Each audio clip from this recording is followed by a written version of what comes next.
Bienvenidos a Iglesia Nazaret Central. Prepara tu Biblia y tu corazón para escuchar lo que Dios quiere hablarte.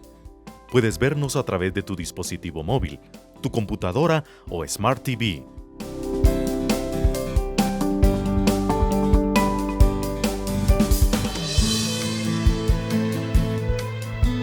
Siga nuestras redes sociales y visite nuestro canal de YouTube, así como nuestra página web, en donde puede también enviarnos sus peticiones de oración y sus ofrendas por VisaNet.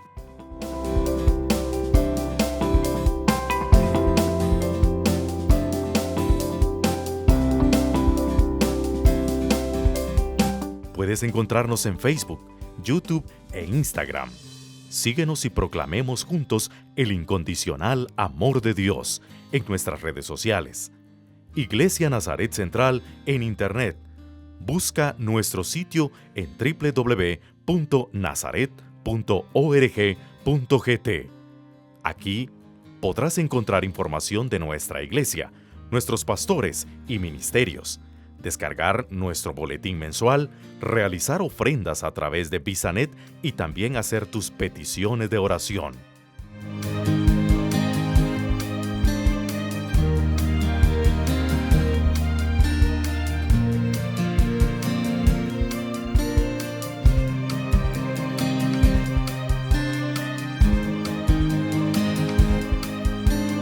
Ahora puedes llevarnos también en tu dispositivo móvil, descargando nuestra aplicación gratuita disponible para iOS y Android.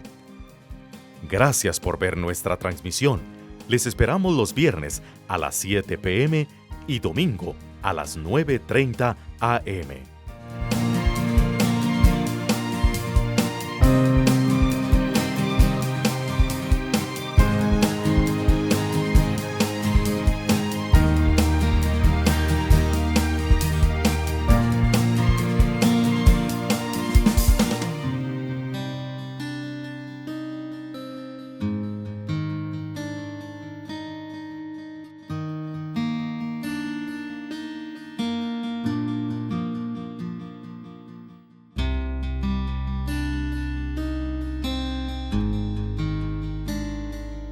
Hola, ¿qué tal? Muy buenas noches. Qué bendición que podemos estar juntos meditando en el Señor y en la obra que Él hizo por cada uno de nosotros. Muchas gracias a todos los que han hecho posible esta programación de hoy, del día de mañana. Hay muchas horas invertidas de planeación, de edición de los programas, etc. Y gracias a todos los que lo hacen posible. Gracias a las oraciones de ustedes, a aquellos que ofrendan, y también, obviamente, gracias a ustedes por ver esta programación el día de hoy y el día de mañana. Vamos a orar y vamos a empezar a tratar un tema que seguramente será de bendición para todos. Oremos. Señor, gracias te damos nuevamente por este día tan especial para los cristianos. Hoy recordamos cuando tú comenzaste a sufrir esa agonía, Señor, allí en Getsemaní. Bueno, emocionalmente antes, ya en la última cena, en el Getsemaní, cuando fuiste arrestado. Y queremos concentrarnos y meditar, Señor, en esa obra que tú hiciste necesaria por nosotros. Oramos, Señor, que nos hables y que al abrir tu palabra encontremos perlas para nuestras vidas. En el nombre de Jesús. Amén. La Semana Santa, o esta semana de Pascua, es una época hermosa en el año, pero muy importante para la vida espiritual. No serviría la Navidad. La Navidad no serviría para nada sin la muerte y resurrección de nuestro Señor Jesucristo. Es que esta es una semana clave para la cristiandad. Y en esa última semana, antes de la cruz, encontramos en los evangelios muchos objetos con un significado muy importante espiritual. Por ejemplo, en la semana última, ese domingo antes que Jesús resucitara, cuando Jesús entró a Jerusalén montado en un asno, en un burrito, se tiraron palmas y eso tiene un significado muy importante. En la última cena se usó una copa de vino y se usó pan. Eso también tiene significado espiritual muy importante. Pero esta noche quiero que nos enfoquemos en dos objetos con un significado espiritual muy importante para todos nosotros. El significado, en primer lugar, de la copa que tuvo que beber Cristo, no en la última cena, sino allí en Getsemaní, que obviamente es algo simbólico, la copa de Getsemaní, pero con un gran significado espiritual. ¿Qué significó eso y qué significa para nosotros? Y también queremos ver la corona de espinas. ¿Cuál es su importancia? ¿Por qué a Jesús lo coronaron con esa corona de espinas? ¿Qué significa eso para nosotros hoy?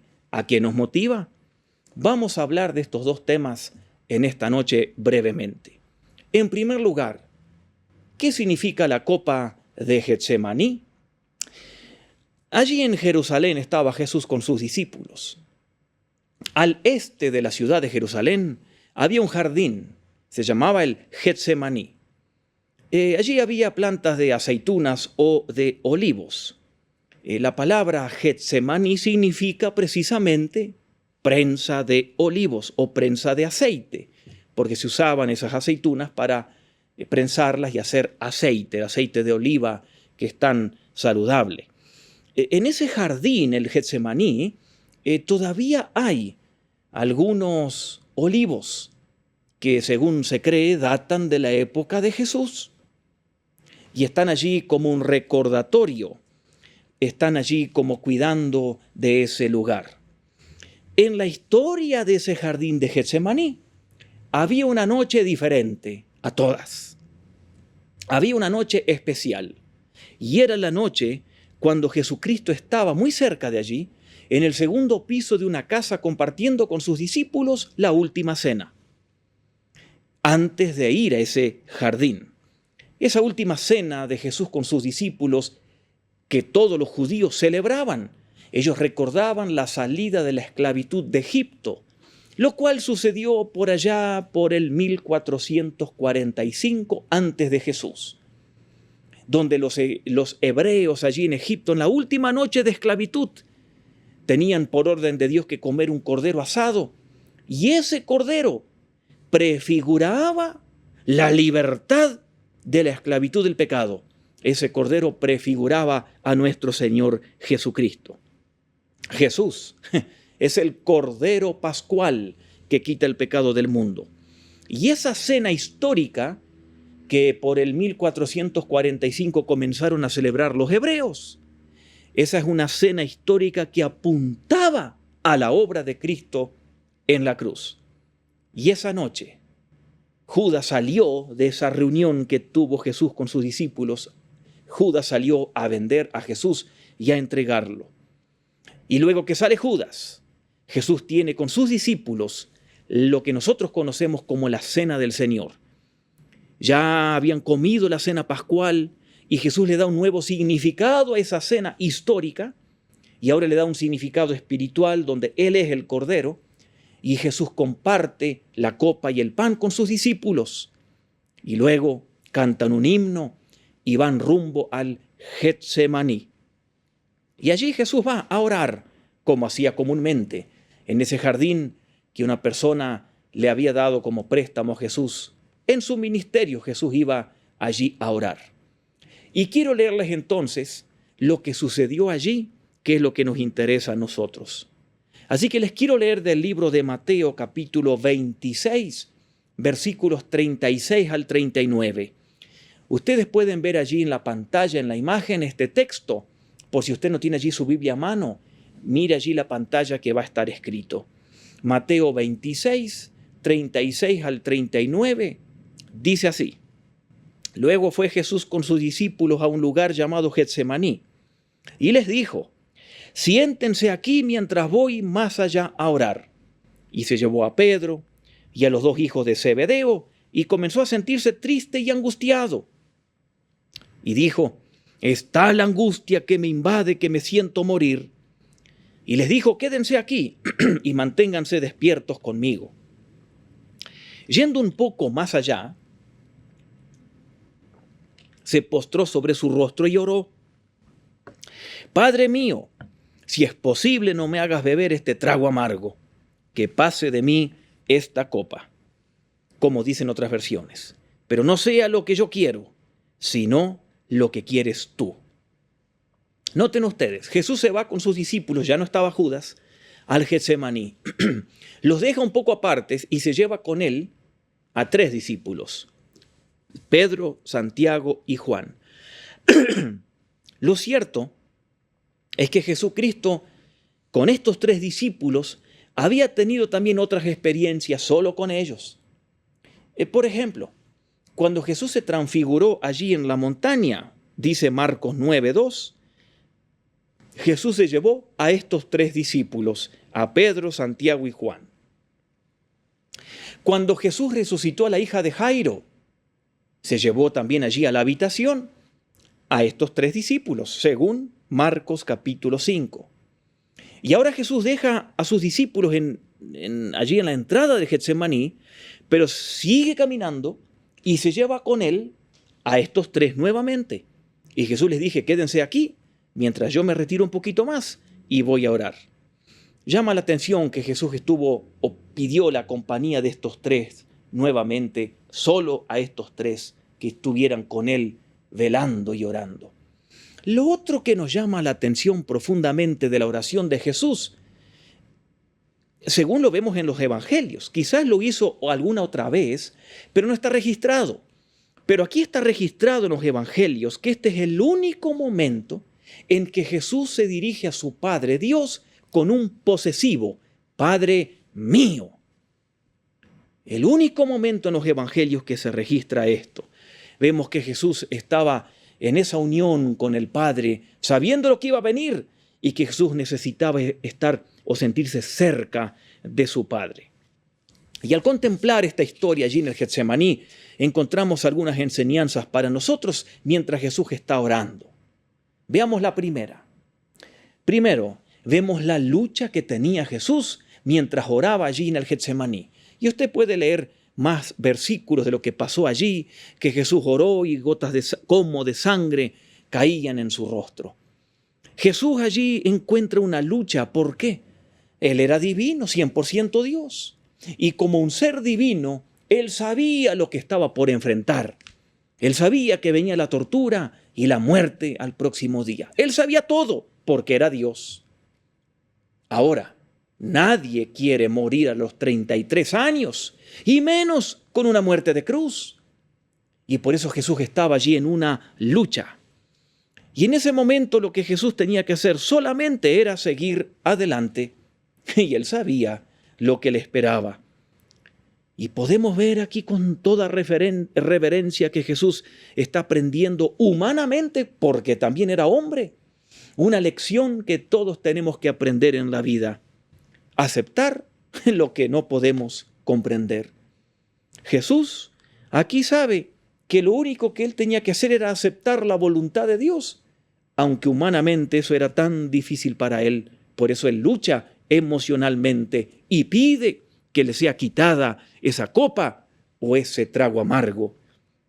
A cada uno de nosotros nos suceden cosas en la vida también, como aquí humanamente a Jesús, donde nuestra fe se pone al límite, donde Dios permite cosas que nosotros no comprendemos en la vida y donde nosotros tenemos que aprender a decir como dijo Cristo en Mateo 26:39, no sea lo que yo quiero, sino lo que tú quieres.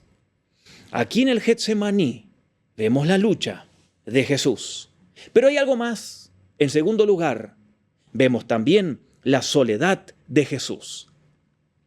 Jesús se lleva a sus discípulos, menos a Judas, al Getsemaní.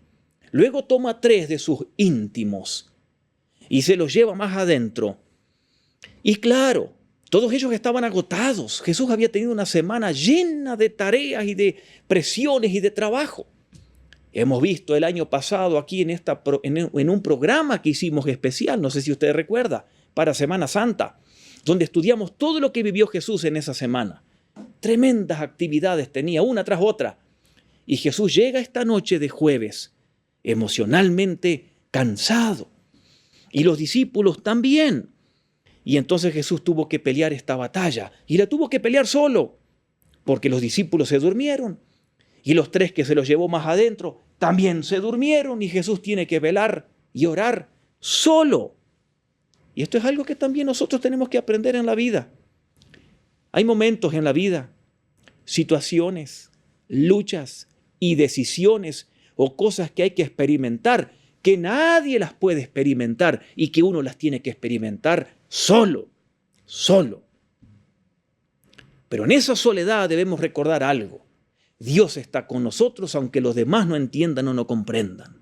Dios está con nosotros. Es más, Dios permitirá que en la vida en algún momento estemos experimentando algo solo. Solo yo y solo usted. ¿Para qué? Para aprender más de Él, para depender más de Él, para estar más consciente de que somos seres caídos, que necesitamos del Señor, etcétera, etcétera, etcétera.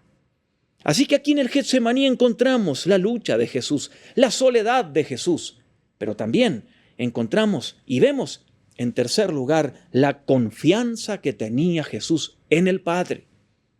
Jesús está orando y el evangelista Marcos, allí en su evangelio Marcos, menciona algo en Marcos 14:36. Menciona que Jesús, cuando empieza a orar, dice Abba Padre. Y esa palabra en arameo es todo un mundo encantador lo que hay detrás.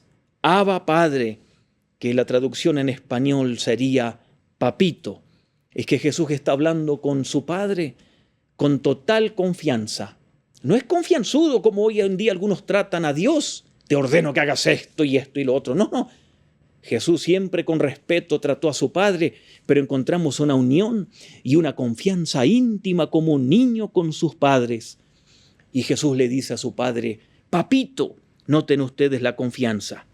Ahora, claro, esto también es para nosotros que debemos, aunque tenemos respeto a Dios por ser Dios, también debemos tenerle la confianza que un niño tiene con su Padre.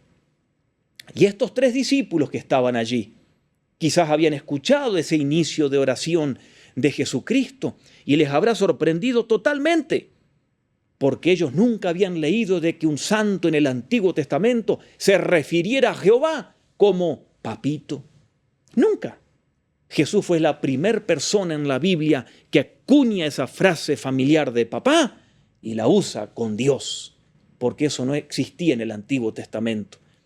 Y esta es una enseñanza también para nosotros, para que aprendamos a tener intimidad y confianza en nuestro Dios totalmente. Papito, qué lindo. Jesús estaba uniendo a su Padre y mostrando esa comunión que tenía.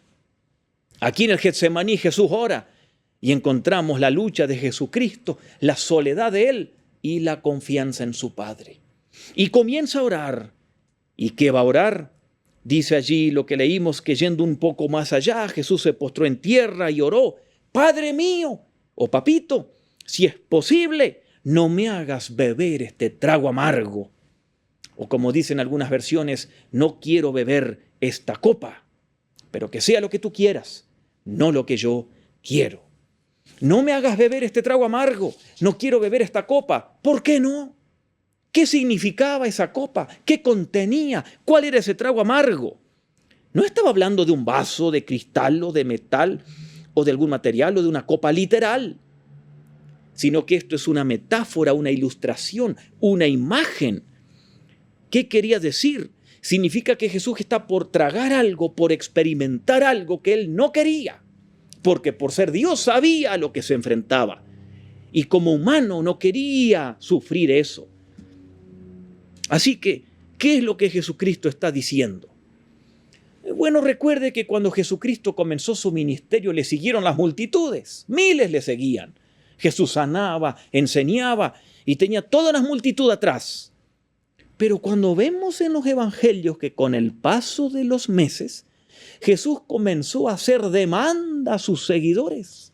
Les comenzó a demandar, tienen que seguirme a mí, amarme a mí por sobre todo a sus familiares. Tienen que aprender a llevar la cruz. Yo le voy a estar demandando esto y lo otro. Y Jesús comenzó entonces a demandarles cosas profundas, a que tenían que entregarse al señorío de Cristo. Y mientras Jesús cambiaba su mensaje y comenzaba a demandar cosas de sus seguidores, comenzaba a sentirse solo porque la mayoría comenzó a dejarle. A tal punto que Jesucristo quedó con un grupo reducido de gente y les dijo, ¿quieren ustedes también irse por allá? Y Pedro dijo, Señor, ¿a quién iremos? Y así que Jesús quedó solamente y escogió a 12, sus íntimos. Y ahora allí en el Getsemaní, Jesucristo, Judas ya se había ido, y Jesucristo luego escoge a 3 para que estén cerca de él. También le fallaron porque se durmieron y Jesús se quedó solo. Y luego al día siguiente en la cruz, como vamos a ver el día de mañana, Jesús comienza diciendo, me has desamparado, Dios. Y vemos que Jesús también ve y nota que hasta Dios el Padre, por primera vez en la eternidad, le dio la espalda. Y Jesús comienza a sufrir entonces ese trago amargo de la soledad emocional, de la tristeza y del dolor físico que tuvo que experimentar. ¿Y a qué se refiere la copa entonces? ¿A qué se refiere cuando Jesús dice, no quiero beber este trago amargo, pasa esta copa de largo? ¿Qué está diciendo? ¿Qué había en esa copa? Era la muerte física que le causaría tanto dolor que Jesús no quiso beberla. Sí, la muerte por crucifixión era lo más horrible. Era una tortura. Claro que como ser humano él no quiso pasar por eso, pero había algo más en ese trago amargo que él no quiso beber. ¿Qué era? Eran los ataques de los demonios y de Satanás para que él no vaya a la cruz. Sí, también. Pero Jesús ya había derrotado a Satanás cuando inició su ministerio en el desierto. Y Jesús sabía que lo podía derrotar de nuevo. ¿Qué más había? ¿Qué había en esa copa? ¿A qué se refiere simbólicamente lo que había en ese contenido? ¿Qué había en ese trago amargo? Bueno, Jesús dice en el libro de Hebreos que fue tentado en todo como nosotros, pero sin pecado. Y quiero leerles un texto que escribió Pablo allí en 2 Corintios 5:21 para entender lo que había en la copa, para entender cuál era el contenido que Cristo quiso evitar. Dice Pablo en 2 Corintios 5:21 lo siguiente, al que no cometió pecado alguno, por nosotros Dios lo trató como un pecador, o sea que Dios lo hizo un pecado. ¿Para qué? Para que nosotros recibiéramos la justicia de Dios. Noten, Dios lo trató como un pecador, Dios lo hizo pecado por nosotros, para que fuésemos salvados o declarados justos. ¿Qué había en ese trago amargo? ¿Cuál era el contenido simbólico de esa copa que Cristo no quería beber? El pecado de toda la raza humana. El pecado de toda la raza humana. El pecado de los siglos, desde Adán y Eva hasta el fin del mundo. Los pecados nuestros, no del ayer solamente, no de hoy solamente, sino los del futuro que Dios ya conoce. Todos los pecados de la raza humana, de todas las edades, generaciones, continentes, países, ciudades, de todas las guerras, de todos los habitantes del mundo. Si pusiéramos todos los pecados y los comprimimos y los ponemos en una copa, Cristo se bebió esa copa porque Él se hizo pecado o se hizo un pecador para que usted y yo fuéramos declarados justos o salvos por Cristo, por su obra en la cruz. Lo horrible, lo detestable de los pecados, Él se lo bebió. Él fue tratado por Dios el Padre como un violador, como un asesino, como un criminal de guerra, como un hombre violento. Todos los pecados puestos en Jesucristo. Por eso en la cruz Dios el Padre le dio la espalda, porque Cristo no podía convivir, o el pecado no puede convivir con Dios Santo. Y allí fue tratado Él como un pecador. Nunca pecó, nunca hizo pecado, pero Dios el Padre así lo trató. Y Jesús tuvo que cargar la cruz y en un sentido misterioso, a los ojos de Dios, aparecía como el gran pecador de pecadores. Piense usted en un asesino en serie o en alguien, un dictador que es violento y mata gente y en los genocidios y tantas masacres en el mundo. Jesús fue tratado peor que todos por el Padre, tratado como el gran pecador. ¿Para qué? Para ser el sustituto o reemplazo de nosotros. Eso contenía la copa. Jesús, el hombre santo, el que presenció cómo los ángeles se convirtieron en demonios allí en la Biblia, el que presenció cómo el ser humano ayer y hoy por siempre se puede convertir en una bestia. El hombre santo que nunca pecó, él allí tuvo que ser contado como un gran pecador. Aquel cuyo nombre es santo cargó eso por nosotros. Eso contenía la copa. En sentido figurado, la agonía, lo detestable, lo impuro, el pecado y los pecados de todos los tiempos. Y la ira de Dios estaba sobre esa copa y entonces sobre Cristo. ¿Para qué? Para tener poder, para salvarnos a nosotros. En la cruz fueron juzgados y se juntaron todos los pecados de todas las edades. Y Jesús allí cargó en todos. A Jesús no le fue retirada esa copa, como él dijo: Señor, pasa de mí esta copa, pero que sea tu voluntad. Sino que lo que sucedió es que Dios le dio fuerzas para llevarla y beberla hasta dejarla vacía y tener el poder para salvarnos a nosotros. Se hizo pecado por usted y por mí. Dios lo trató como un pecador y lo envió a la cruz en nuestro lugar. Gloria a su nombre. Bendito sea el Señor. Vamos a adorarle con un canto y luego vamos a hablar de la corona de espinas, de lo que eso significaba y de lo que significa para nosotros. Adelante.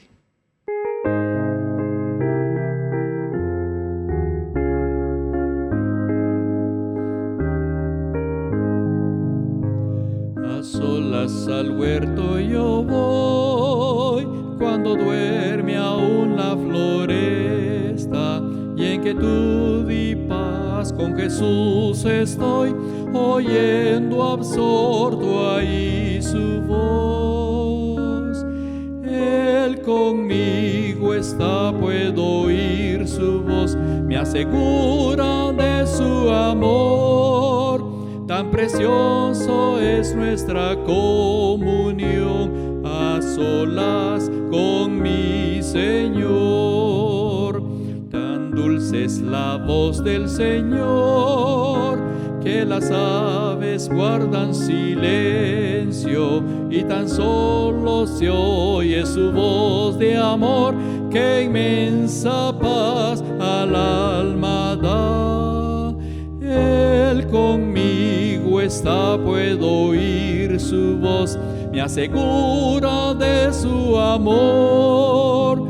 Tan precioso es nuestra comunión a solas con mi Señor. Me encanta a solas estar con mi Cristo allá en el huerto, mas me manda ir para compartir las buenas nuevas de su amor.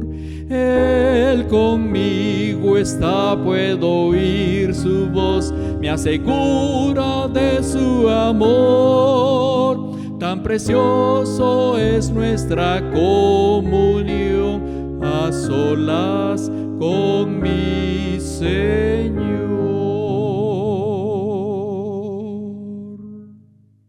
Muy bien, qué lindo himno que hemos cantado, que hace referencia a la obra del Señor. Hemos hablado antes de este himno acerca de lo que significaba o de lo que significa cuando Jesús dijo: no quiero beber este trago amargo, o pasa esta copa. ¿Por qué? Porque esa copa simbólicamente contenía el pecado de todos los seres humanos, de todas las edades, de todas las generaciones, comprimido en Cristo. Por eso, como leímos lo que Pablo dice, que Dios trató a Jesús como al más grande pecador y lo colocó en la cruz. Así que terrible eso, terrible lo que el Señor sufrió por nosotros. Y siguiendo meditando en los sufrimientos de Cristo por nosotros, queremos ver ahora el tema acerca de la corona de espinas. ¿Por qué esto es tan importante? No fue algo accidental. que a los soldados romanos se les ocurrió tomar espinas y ponerles en la cabeza a Cristo. No, no, no, esto tiene un gran significado espiritual para nosotros. Ahora, cuando estamos meditando en ese sufrimiento, recordemos a quién le colocaron la corona de espinas. A Jesucristo. ¿A quién se la pusieron? Al esplendor de la gloria del Padre, al que nunca pecó, a la imagen de Dios el Padre, al mismo Dios, al bendito de los siglos, a la palabra eterna por la cual fueron hechas todas las cosas y todo subsiste, aunque era heredero de todas las cosas, príncipe de esta tierra, despreciado y desechado por los hombres, como dice Isaías, varón de dolores, experimentado en quebranto. No olvidemos a Jesucristo, porque antes que viniera a la tierra, Él estaba en la eternidad allí con la Trinidad, disfrutando de la gloria, adorado por querubines y serafines, el Hijo del Padre, reverenciado por todo principado y potestad en lugares celestiales.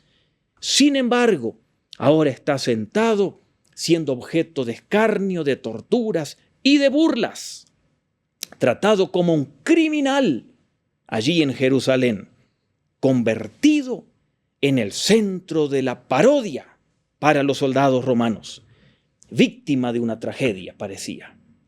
Dice la Biblia en Mateo 27 que soltaron a Barrabás, pero a Jesús lo mandaron a azotar y lo entregaron para crucificarlo. Y por eso toda la tropa se reunió alrededor de él. Lo terrible de la rutina de la crucifixión había empezado. Yo ya les he enseñado que en el Imperio Romano mataban a cientos de personas que eran revolucionarias o considerados enemigos del imperio. Jesús era uno más para ellos. Tenían toda una rutina antes de crucificar. Y Pilato lo manda a azotar a Jesús pensando que se iba a calmar los ánimos. Y entonces lo castigan a Cristo con 39 azotes, con ese látigo tremendo con puntas, con metal y también con hueso. Un látigo de cuero, cortito, pero muy dañino para el cuerpo humano. Allí desnudaban a las víctimas que iban a azotar. Las colocaban entonces en una columna, expuestas al castigo totalmente. Y el látigo era con esa tira de cuero larga y luego con trozos de hueso y de metal. Muchos morían allí mientras eran castigados. Muchos se desmayaban y no terminaban de azotarlos con 39 latigazos. Pero a Jesús sí. Él no podía morir ahí porque tenía que morir en la cruz según las profecías. Y Jesús aguantó los 39 latigazos y estuvo consciente hasta ser puesto en la cruz. Después de los latigazos, a Jesús lo enviaron a los soldados romanos para que lo torturaran también, mientras preparaban los últimos detalles para crucificarlo. Y los soldados se llevaron a Cristo a la sede del gobernador y reunieron a todo el destacamento allí. Esos soldados eran la guardia personal de Pilato, que lo habían acompañado desde Cesarea, donde estaba el cuartel general de Pilato. Y quiero leerles entonces lo que allí sucedió después de los azotes ante los soldados. Y quiero leerles Mateo 27, del 28 al 31. Mateo 27, del 28 al 31. Allí pueden ver en la imagen el texto y dice así. ¿Qué sucedió luego de los azotes? Le quitaron la ropa a Cristo, le pusieron un manto de color escarlata, luego trenzaron una corona de espinas y se la colocaron en la cabeza. En la mano derecha le pusieron una caña y se arrodillaron delante de él y se burlaban diciendo: «Salve, Rey de los judíos», y le escupían y con la caña le golpeaban la cabeza. Y después de burlarse de él, le quitaron el manto, le pusieron su propia ropa y se lo llevaron para crucificarlo. Y aunque ese acto de coronarlo con espinas fue un acto de odio y de burla y de rebelión, por otra parte, el hecho de que haya sido coronado con espinas fue parte del plan de Dios antes de la creación, porque esto tiene un gran mensaje para nosotros. ¿Por qué Dios permitió que eso sucediera, que le colocaran una corona de espinas? No fue un accidente, era parte del plan de Dios. ¿Qué significa? Primero, la maldición de la creación, eso significa la corona de espinas. Eso que fue tan cruel en la cabeza de Cristo, había todo un misterio allí, un misterio revelado en la Biblia. ¿De qué habla la corona de espinas? Simboliza la maldición del ser humano y del pecado. Escuche bien, cuando Dios creó el Edén y cuando Dios creó a Adán y Eva, no había espinas. La primer rosa que nació en este mundo, el rosal, no tenía espinas. No existían las espinas cuando Dios creó el universo. Imagínense qué lindo sería si hoy compráramos rosas sin espinas, ¿no? Pero llegó el pecado y llegaron las espinas. Como dice Génesis 3, 17 y 18. Y dice así: por cuanto le hiciste caso a tu mujer y comiste del árbol del que te prohibí comer, maldita será la tierra por tu culpa. Con penosos trabajos comerás de ella todos los días de tu vida.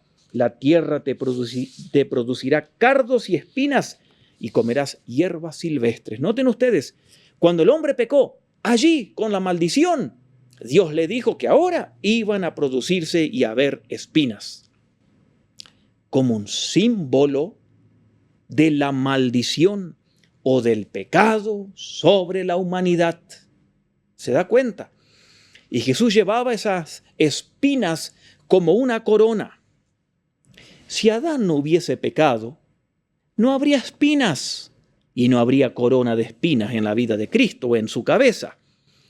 Jesús llevó una corona de espinas, símbolo de la maldición, porque Él cargó con la maldición del pecado. Esto habla del dolor y de la muerte que trae el pecado en el ser humano. Usted y yo conocemos el dolor, enfermedades, conocemos los problemas en la vida, las angustias, las lágrimas, las espinas, como Dios ha profetizado. La creación fue castigada por el pecado y Jesús llevó el pecado de todos nosotros simbolizado en las espinas. La corona simboliza la maldición de la creación, porque Dios trató a Jesús como un pecado y como el más grande pecador. Jesús fue maldito para Dios. Lo dice Gálatas 3:13. Pablo lo dice en Gálatas 3:13. Cristo nos rescató de la maldición de la ley al hacerse maldición por nosotros, porque está escrito: maldito el que muere en una cruz o en un madero. Los soldados romanos, sin saberlo, tomaron un objeto de maldición, las espinas, y lo ajustaron a una corona para aquel que nos libra de la maldición. ¿Se da cuenta? Segundo, lo importante de la corona de espinas es lo soberano de esa corona. Jesús murió como un indefenso. Murió porque las cosas que estaban fuera de control. Para nada. Para nada. Todo estaba en el control de Dios porque Dios es soberano, reina. Y la corona de espinas también estaban bajo el control y la soberanía y la voluntad divina. Dice la Biblia en Hechos 4, 27 y 28, algo muy importante. Hechos 4, 27 y 28. En esta ciudad se reunieron Herodes, Poncio Pilatos, con los gentiles y con el pueblo de Israel, contra tu santo siervo Jesús, a quien ungiste para hacerle la crucifixión, los latigazos, la corona de espinas, la muerte, todo, para hacerle lo que de antemano tu poder y tu voluntad determinaron que sucediera. No fue incidental ni accidental sino que esto de la corona y los castigos a Cristo fue un drama planeado por la Trinidad en la eternidad pasada. Dios seguía siendo soberano y Jesús llevó esa corona porque es algo soberano. Dios seguía en control. Dios dispuso que así fuera desde la antigüedad. Y Jesús está llevando una corona. Ustedes saben, las coronas son símbolos de autoridad. Las coronas son símbolos de autoridad. Y pensamos en Cristo, corona de justicia, corona de gloria, corona de paz. Porque Jesús es Rey desde la eternidad. Llevó una corona de espinas porque es Rey para perdonarnos. Y algún día vendrá con una corona porque es Rey de Reyes. Lo dice Apocalipsis 14:14. Miré, dice Juan, y se sentó alguien allí semejante a Jesús. Era Jesús, y en la cabeza tenía una corona de oro. De oro. Usted dirá, ¿y qué tiene que ver conmigo esa corona de espinas? ¿Qué tiene que ver conmigo? Tiene mucho que ver. Esa corona de espinas tiene grandes enseñanzas para nosotros y aplicaciones para usted y para mí hoy. En primer lugar, es una advertencia para que nosotros no hagamos lo que le hicieron a Jesús. Al mirar a Cristo coronado con espinas, es una advertencia para usted y para mí, para que nosotros no lo coronemos con espinas. Y quizás alguien diga, pero yo no voy a empezar a tejer espinas y a colocárselas a Cristo para que sufra. Quizás literalmente no hagamos eso, pero ¿cuántas veces quizás lo hemos hecho sin darnos cuenta? O quizás dándonos cuenta. Por ejemplo, cuando la gente está tan ocupada hoy en día en los negocios, en los placeres, en su futuro, en sus estudios, en sus vicios y en todo lo que ellos hacen y se olvidan de Cristo, lo están coronando con espinas. Cuando alguien en este mundo dice que Jesús fue un buen hombre, pero que no es el único Salvador, lo está coronando con espinas. Cuando algún famoso en la televisión o en las redes sociales se burla de Cristo, de los hijos de Dios y de los valores cristianos, le está poniendo una corona de espinas. Cuando alguien que dice ser cristiano y no toma la palabra de Dios en serio y no obedece lo que Dios pide, las demandas de Dios y se burla de la iglesia, le está coronando con espinas. Cuando los cristianos o que dicen ser cristianos no toman en serio la Biblia, le están tejiendo una corona de espinas. Si usted ha puesto su confianza solamente en Cristo, si usted dice que ama al Señor, entonces usted debe reconocer a Dios como Señor, como Rey, amarle, obedecerle. Si no es así, no digamos que somos cristianos. No lo coronemos con espinas, seamos honestos. Sí, Jesús fue coronado con espinas. Eso es un espectáculo doloroso, pero planeado por Dios desde la eternidad, porque Dios tenía control de todos los eventos. ¿Qué le parece? No le coloquemos hoy una corona de espinas, usted y yo. Así que la corona de espinas tiene muchas enseñanzas. En segundo lugar, también es una medicina. ¿A qué me refiero con esto? Esas espinas salpicadas con la sangre de la cabeza de Cristo es como una medicina para nosotros cuando miramos ese espectáculo. Porque cuando vemos lo que Cristo sufrió y que eso simbolizaba la maldición de la naturaleza y del pecado, las espinas, cuando vemos eso, eso nos tiene que a nosotros ayudar a contraatacar como una medicina contra el orgullo que siempre está latente en el ser humano. Al ver al Rey de Reyes coronado de espinas, humillado, eso nos debe ayudar a nosotros también a quitar el orgullo que siempre quiere florecer en nuestras vidas. ¿Sí? En este mundo, si queremos agradarle a Dios, serle fiel donde estemos, siempre vamos a recibir críticas. Y todo eso ayuda a quitar el orgullo. Usted recuerde que este mundo depravado no puede hablar bien de alguien que ama a Dios ni de la gente piadosa. Es imposible. Usted recuerde que la fruta más picoteada siempre es la fruta más dulce. Para que eso le dé ánimo a usted a amar a Dios. La montaña más cerca del cielo siempre es la más golpeada por los vientos. Y así sucede con los hijos de Dios. ¿Estamos preparados para eso? Quitemos el orgullo y consideremos a Cristo que, siendo Dios, sufrió para que imitemos a Cristo y sepamos que vamos a sufrir también en este mundo.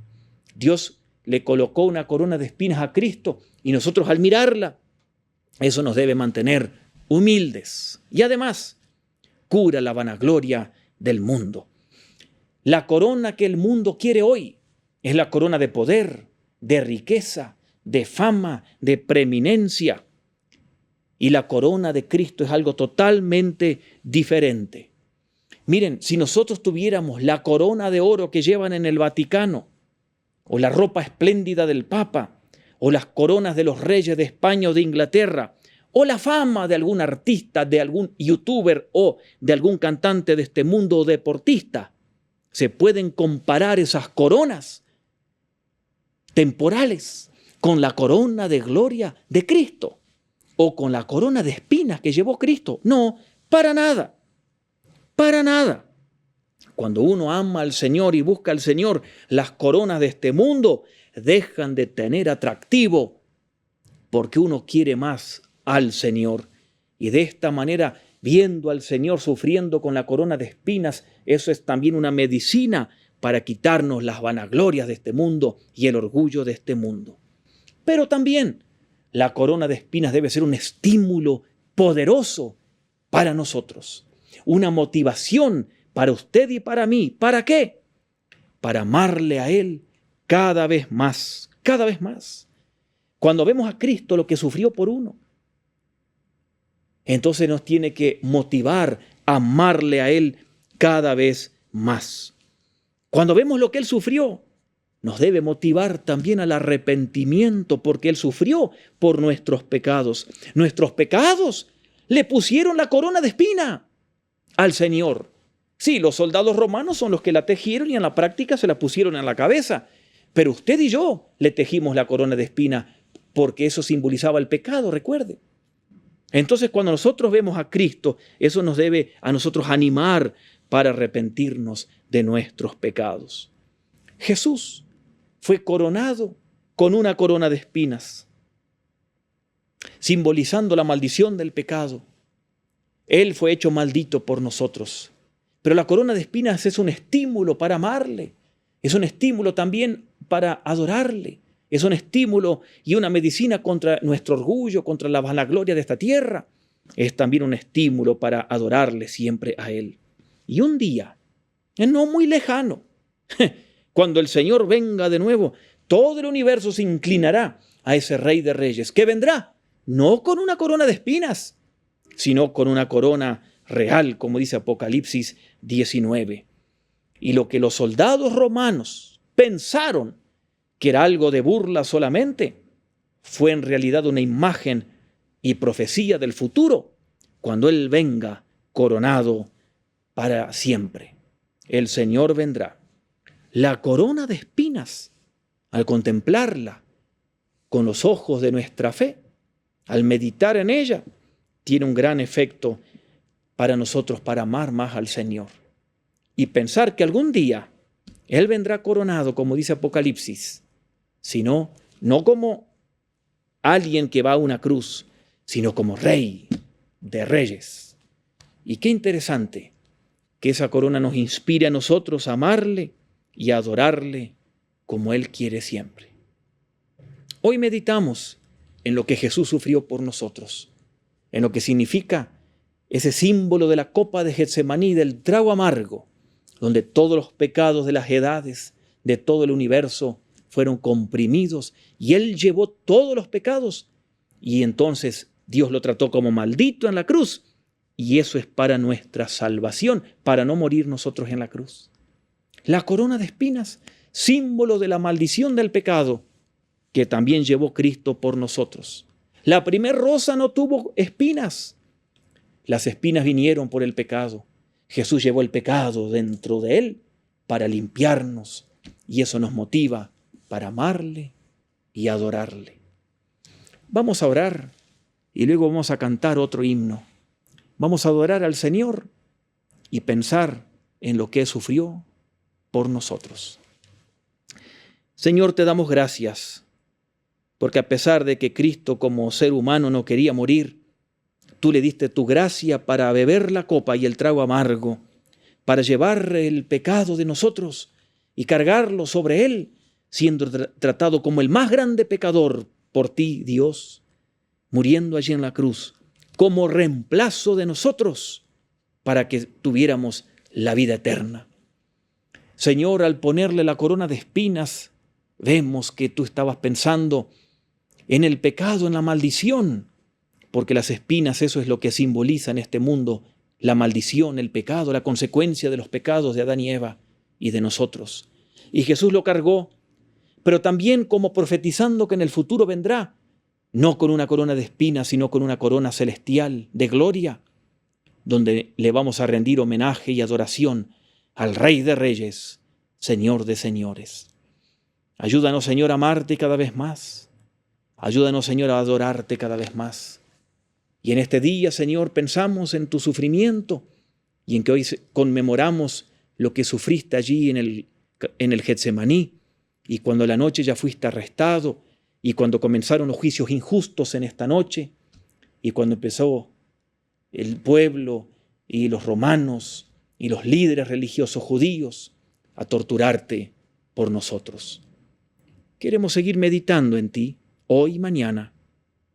Y Señor, te damos gracias por todo. Gracias porque con tu sufrimiento somos salvos y tenemos vida eterna los que confiamos en ti. Te adoramos y oramos en Cristo Jesús. Amén. Gracias, Señor, por cada enseñanza que nos dejas en tu palabra. Danos sabiduría y ayúdanos a ser obedientes. Les esperamos en nuestro programa en línea los viernes a las 8 p.m. y domingos a las 9:30 a.m. Siga nuestras redes sociales y visite nuestro canal de YouTube, así como nuestra página web, en donde puede también enviarnos sus peticiones de oración y también sus ofrendas por VisaNet. Iglesia Nazaret Central, proclamando el incondicional amor de Dios.